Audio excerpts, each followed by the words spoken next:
नमस्कार, आप देख रहे हैं कैपिटल टीवी की स्पेशल रिपोर्ट और मैं हूं आपके साथ दिव्या सिंह। देश में इस वक्त सनातन धर्म पर एक के बाद एक टिप्पणी की जा रही है। कोई सनातन धर्म को खत्म करने की बात करता है तो कोई सनातन धर्म को कोरोना की तरह घातक बताता है। यानी धर्म पर टिप्पणी करना इस वक्त सबसे ज्यादा आसान हो गया है। लेकिन अब सनातन धर्म पर अभद्र टिप्पणी करने वालों को खुद प्रधानमंत्री नरेंद्र मोदी ने जमकर लताड़ लगाई है और ऐसा हमला बोला है जिसके बाद उन सभी लोगों की बोलती बंद हो गई है जो सनातन धर्म पर अमर्यादित टिप्पणी कर रहे थे। सनातन धर्म पर की गई उन सभी टिप्पणियों का पीएम मोदी ने अपने एक बयान में खंडन करते हुए सभी लोगों को आईना दिखा दिया है। इतना ही नहीं, पीएम मोदी ने विपक्षी गठबंधन इंडिया पर भी ऐसा दांव चला है जो विपक्षी गठबंधन के लिए अब तक का सबसे बड़ा हमला है। पीएम मोदी के एक वार से विपक्षी गठबंधन इंडिया बुरी तरह से बौखलाया हुआ नजर आ रहा है। क्या है पीएम मोदी का नया दाव और कैसे पीएम मोदी ने दिया है सनातन विरोधियों को करारा जवाब, एक एक कर आपको बताते हैं। सनातन विरोधियों पर जमकर बरसे पीएम मोदी। विपक्षी गठबंधन इंडिया पर पीएम का करारा हमला। पीएम मोदी के नए दांव से धराशायी होगा विपक्षी गठबंधन। मध्य प्रदेश में पीएम मोदी की चुनावी रैली से घबराया विपक्ष। पिछले कुछ दिनों से सनातन धर्म को लेकर अभद्र टिप्पणी की झड़ी लगी हुई है। एक के बाद एक ऐसे बयान सामने आ रहे हैं जो एक सभ्य समाज के लिए खतरनाक थे और दो समुदायों के बीच में खाई को बढ़ाने का काम कर रहे थे। लेकिन अब पीएम मोदी ने मध्य प्रदेश से सनातन विरोधियों को लेकर हुंकार भरी है जो सनातन विरोधियों के लिए सबक की तरह है। दरअसल पीएम मोदी ने न केवल सनातन विरोधियों को करारा जवाब दिया है बल्कि बुंदेलखंड के लोगों को करोड़ों की सौगात भी दे दी है। बुंदेलखंड के लोगों के लिए प्रधानमंत्री नरेंद्र मोदी बिना पेट्रोकेमिकल प्लांट की सौगात दी है। 50,000 करोड़ रुपए की लागत से ये प्लांट 5 साल में बनकर तैयार होगा। इससे 2 लाख से अधिक लोगों को प्रत्यक्ष और अप्रत्यक्ष रूप से रोजगार भी मिलेगा। प्रधानमंत्री नरेंद्र मोदी ने इसकी आधारशिला रखी है। इसके साथ ही उन्होंने बाकी परियोजनाओं की भी नींव रखी है। प्रधानमंत्री नरेंद्र मोदी ने इससे पहले सागर जिले में संत रविदास जी के मंदिर का शिलान्यास किया। यहीं से पीएम मोदी ने सनातन विरोधियों पर जोरदार हमला बोला जिससे विपक्षी पार्टियों की नींद उड़ गई है। पीएम मोदी ने अपने बयान में कहा है कि सनातन को इंडिया गठबंधन तहस नहस करना चाहता है। उन्होंने कहा कि ये लोग सनातन को खंड खंड करना चाहते हैं। हमें मिलकर ऐसी ताकतों को रोकना है। पीएम मोदी ने कहा कि हमें उनके मंसूबों को नाकाम करना है। बीजेपी जनसेवा की राजनीति के लिए समर्पित है। वंचितों के लिए काम बीजेपी का मूल मंत्र है। पीएम मोदी ने कहा कि हम अपनी हर गारंटी को पूरा कर रहे हैं। हमें बिचौलियों को खत्म कर दिया है।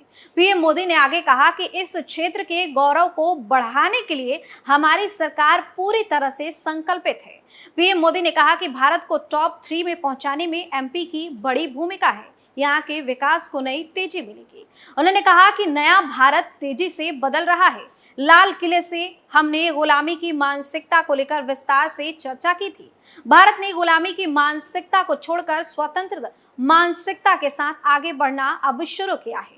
कोई देश अगर ये ठान लेता है तो वो आगे बढ़ना शुरू कर देता है।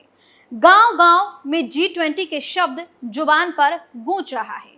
पीएम मोदी ने कहा कि आपको G20 की सफलता पर गर्व हुआ कि नहीं? मेरे परिवारजनों, जो आपकी भावना है वो पूरे देश की भावना है। पीएम ने पूछा कि इतनी बड़ी सफलता का श्रेय किसको जाता है? ये मोदी ने नहीं, आप सब ने किया है। साथ ही पीएम मोदी ने कहा कि विदेशी मेहमान कह रहे थे कि हमने ऐसा आयोजन नहीं देखा है। ये भारत की संस्कृति देखकर बहुत प्रभावित थे। इंदौर, भोपाल और खजुराहो में भी G20 की बैठकें हुई है। वो आपके गुणगान कर रहे हैं। शिवराज सिंह चौहान और उनकी टीम को G20 के सफल आयोजन के लिए प्रशंसा करूंगा। दुनिया के मंचों पर हमारा भारत विश्व मित्र के रूप में सामने आ रहा है। वहीं कुछ ऐसे दल हैं जो देश और समाज को विभाजित करने में जुटे हुए हैं। इन लोगों ने मिलकर एक इंडी अलायंस बनाया है। इन्हें कुछ लोग घमंडिया गठबंधन भी कहते हैं। इनका कोई नेता तय नहीं है। मुंबई की मीटिंग में आगे घमंडिया गठबंधन कैसे काम करेगा, उसकी नीति और रणनीति बना ली है। इंडिया गठबंधन को नया नाम। विपक्षी गठबंधन इंडिया को नया नाम देते हुए पीएम मोदी ने कहा कि वहीं दूसरी तरफ कुछ ऐसे दल भी हैं जो देश और समाज को विभाजित करने में जुटे हैं। इन्होंने मिलकर एक इंडी अलायंस बनाया है, जिसे कुछ लोग घमंडिया गठबंधन भी कहते हैं।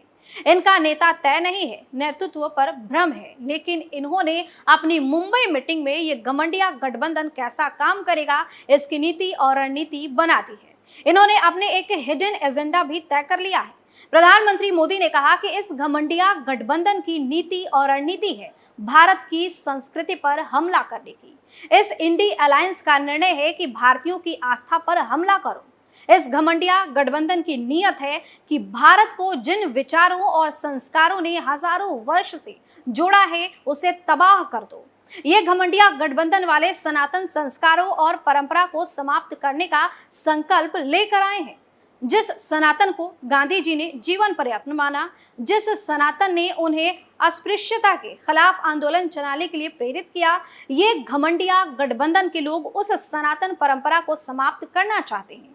इतना ही नहीं, पीएम मोदी ने आगे कहा कि भारतीय संस्कृति पर घमंडिया गठबंधन हमला कर रहा है। जिस सनातन से प्रेरित होकर देवी अहिल्याबाई होलकर ने देश के कोने कोने में सामाजिक कार्य किया, देश की आस्था की रक्षा की, ये घमंडिया गठबंधन सनातन को समाप्त करने की परंपरा लेकर आई है। जिस सनातन को गांधी जी ने माना, उनके आखिर शब्द बने हे राम। ये इंडी गठबंधन के लोग इस सनातन परंपरा को समाप्त करना चाहते हैं। वहीं दूसरी तरफ पीएम ने कहा कि बिना पेट्रोकेमिकल प्लांट इस क्षेत्र को नई ऊंचाई पर ले जाएगा। इससे यहाँ नई नई इंडस्ट्री आएगी। मेरे नौजवानों को रोजगार के हजारों मौके मिलेंगे। आज की पीढ़ी को बहुत याद नहीं होगा जब एमपी की पहचान देश के सबसे खस्ताहाल राज्यों में हुआ करती थी। आजादी के बाद उन लोगों ने एमपी में सबसे अधिक दिनों तक राज्य किया। उन लोगों ने भ्रष्टाचार के सिवा एमपी को कुछ नहीं दिया। यहाँ सिर्फ अपराधियों का बोलबाला था। एमपी ने हमें सेवा का मौका दिया। हमने एमपी के भाग्य को बदलने का प्रयास किया। इसके साथ ही पीएम ने कहा कि हमने एमपी को भय से मुक्ति दिलाई है। कांग्रेस ने बुंदेलखंड को पानी और बिजली के लिए तरसाया है। अब हर घर बिजली और पानी हमारी सरकार ने पहुंचाई है। आज बड़े बड़े निवेशक एमपी आ रहे हैं, नई फैक्ट्रियां लगाना चाहते हैं। अगले कुछ सालों में एमपी औद्योगिक विकास की नई ऊंचाई छूने जा रहा है। प्रधानमंत्री नरेंद्र मोदी ने बिना पेट्रोल केमिकल प्लांट की नींव रखी है। इसके साथ ही प्रदेश की अन्य परियोजनाओं का भी शिलान्यास किया। उन्होंने कहा कि महीने भर में मुझे दूसरी बार सागर आने का सौभाग्य मिला है। इसके लिए शिवराज सिंह चौहान को धन्यवाद। मैं पिछली बार संत रविदास जी की भव्य स्मारक के भूमि पूजन के अवसर पर आया था। पीएम मोदी ने कहा कि इस प्लांट के विकास के लिए सरकार 50,000 करोड़ रुपए खर्च करेगी। देश में कई राज्यों का बजट इतना नहीं है। ये दिखता है कि एमपी के विकास के लिए हमारा संकल्प कितना बड़ा है। इससे हजारों हजार लोगों को रोजगार मिलेगा। सीएम शिवराज सिंह चौहान ने कहा कि कांग्रेस ने हमेशा बुंदेलखंड को सूखा रखा है। केन बेतवा लिंक परियोजना की सारी प्रक्रियाएं पूरी हो गई। 1,20,00,000 हेक्टेयर जमीन की सिंचाई को सुविधा मिलेगी। उन्होंने प्रधानमंत्री नरेंद्र मोदी से आग्रह किया है कि केन बेतवा लिंक परियोजना का शिलान्यास करने आप फिर आइए। शिवराज सिंह चौहान ने कहा कि प्रधानमंत्री नरेंद्र मोदी एमपी के लिए वरदान है। उन्होंने किसानों के लिए किसान सम्मान निधि दी है।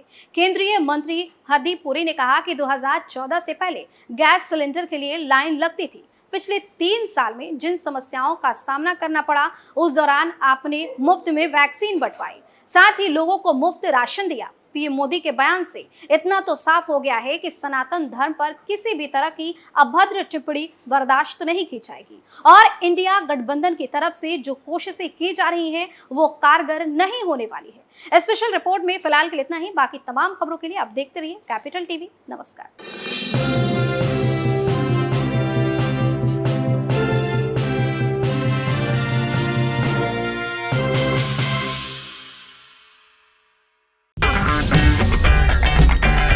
अगर आपको हमारा वीडियो पसंद आया हो तो इसे लाइक करें, हमारे चैनल को सब्सक्राइब करें और हाँ, बेल आइकन दबाना ना भूलें ताकि आप तक हमारे वीडियो की नोटिफिकेशन पहुंचती रहे।